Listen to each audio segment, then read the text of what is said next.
kali ini saya akan memberikan cerita opini tentang kisah hantu Herlina yang beredar di pondok pesantren. Nah, pondok pesantren merupakan tempat yang sangat religius, namun ada sebuah kisah, entah mitos atau fakta, yang banyak beredar di kalangan para santri, termasuk kisah yang menyeramkan satu ini.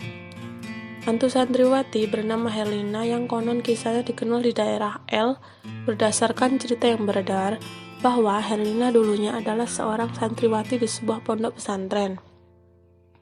Selama di pesantren, Herlina menjadi santriwati yang tidak dihiraukan.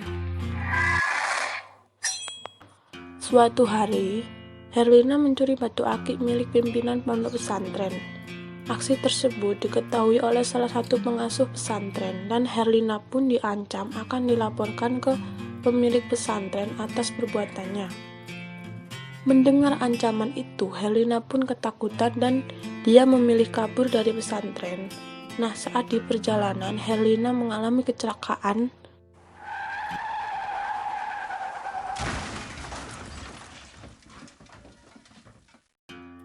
dan saat itu Herlina meninggal dunia.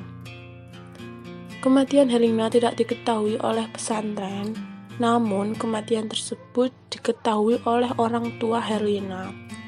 Dan tak terima anaknya meninggal dunia, orang tua Herlina pun mendatangi seorang dukun untuk membalas dendam kepada pihak pesantren.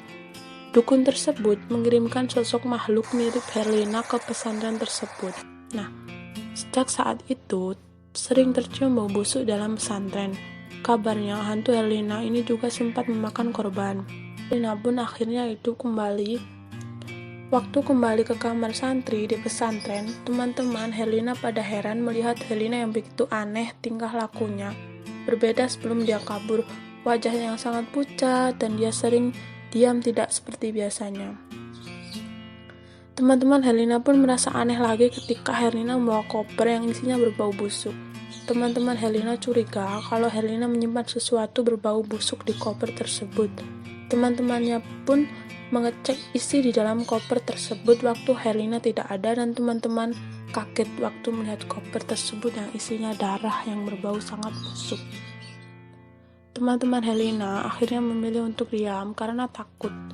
Nah, ketika tengah malam, Herlina meminta petugas atau pengurus pesantren mengantarkan dia ke kamar mandi karena dia takut ke kamar mandi sendirian. Dan petugas pesantren pun mau mengantarkan Herlina ke kamar mandi. Nah, akan tetapi sudah 2 jam lebih Herlina di kamar mandi dan belum keluar. Akhirnya petugas pesantren memanggil teman-teman sesama petugas dan bersama mendobrak pintu kamar mandi tersebut.